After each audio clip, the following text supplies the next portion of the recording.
Por supuesto, agradecer la iniciativa del profesor Rubio, acogida por parte de la Facultad de Derecho y Ciencias Sociales, representada aquí por su vicedecana, de organizar estas jornadas o estas conferencias que, como decía al inicio de mi intervención o en la presentación, tienen por objeto abrir a la sociedad el debate sobre determinados problemas de índole económica que tienen actualidad.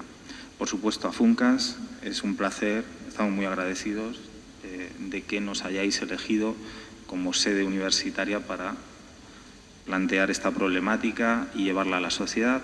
Yo creo que promover este tipo de actividades, fomentarlas, incentivar la participación de los alumnos son siempre provechosas y son siempre bienvenidas. Por tanto, muchas gracias a ambos.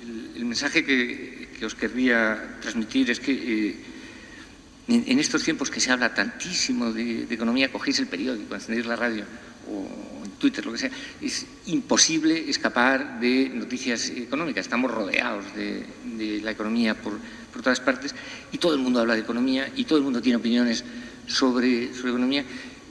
No solo los economistas, todo el mundo opina sobre economía. Mucho de lo que se dice no es verdad, no es sensato, son simplificaciones que no tienen mucho sentido. Lo que quiero es invitaros a que vayáis un poco más allá, que seáis un poco más listos, que simplemente esos mensajes simplificados, esas soluciones fáciles que nos llegan todos los días y tengáis la astucia, la picardía de ver un poco más allá. En la práctica, el difícil equilibrio entre la economía y la hacienda, las dos caras de la misma moneda, que en algunos casos pues se separan en las decisiones de gobierno o en la distribución de competencias, pero que en la acción de gobierno necesariamente tienen que estar juntas. Es decir, cómo se tratan los aspectos fiscales, tributarios también, hacendísticos y cómo eso influye en la economía y, por tanto, en los ingresos. Seguro que esas cuestiones se van a poner de manifiesto en el día de hoy, desde una perspectiva amplia, que no solo tenga en cuenta las cuestiones tributarias, sino de política fiscal y política presupuestaria. Cuando hablamos de impuestos, siempre pensamos, una idea que tenemos, que es lo que ha dicho antes Carlos Ocaña, es decir, que a veces escuchamos ideas en prensa o en televisión que no son completamente reales, ¿no? Por ejemplo, una de las ideas es que el impuesto sobre la renta es como el Robin Hood de los impuestos, porque grava a los más ricos y a los pobres apenas les somete a gravamen, y los indirectos, especialmente el IVA, es un impuesto muy malo. Bueno, pues vamos a ver, José Félix va a comentar que esto realmente no es así.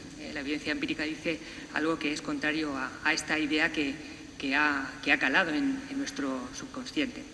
Y lo único que les puedo decir es que la evidencia empírica, desde antiguo, de cuál es el poder redistributivo y la progresividad del sistema fiscal indirecto español, ahí tengo un listado de trabajos, todos ellos ratifican, desde los años 80 hasta este mismo año, 2014, ratifican que el sistema de impuestos indirecto español es un sistema ligeramente progresivo y, en el peor de los casos, proporcional, pero ni mucho menos fuertemente regresivo. Entonces, yo creo que es el momento también de desmantelar este falso mito que establece a los impuestos indirectos sobre el consumo como fuertemente regresivos. ¿En qué momento estamos ahora? Estamos en un momento, o sea, la crisis económica parece que toca a su fin, estamos en un momento de ciclo donde se esperan crecimientos en la economía. ¿Llega el momento de hacer una política, volver otra vez a una política fiscal expansiva? Yo creo que no.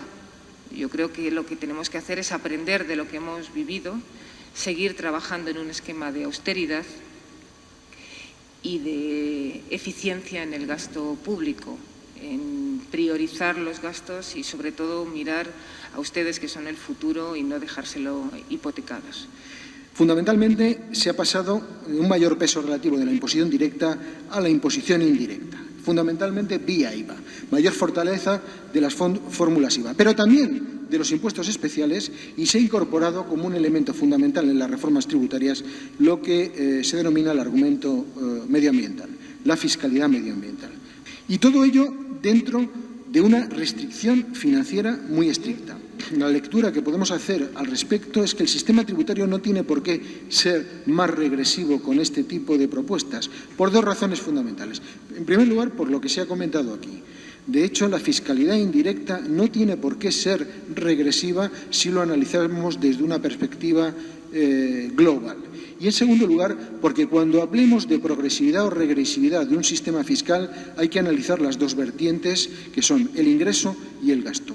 Si logramos ingresos más eficientes que nos permitan recaudar y nos permitan hacer una política de gasto público mucho más amplia y mucho más social, estaremos consiguiendo, desde un punto de vista global del sistema fiscal en su conjunto, un sistema fiscal mucho más progresivo, mucho más equitativo y mucho más social.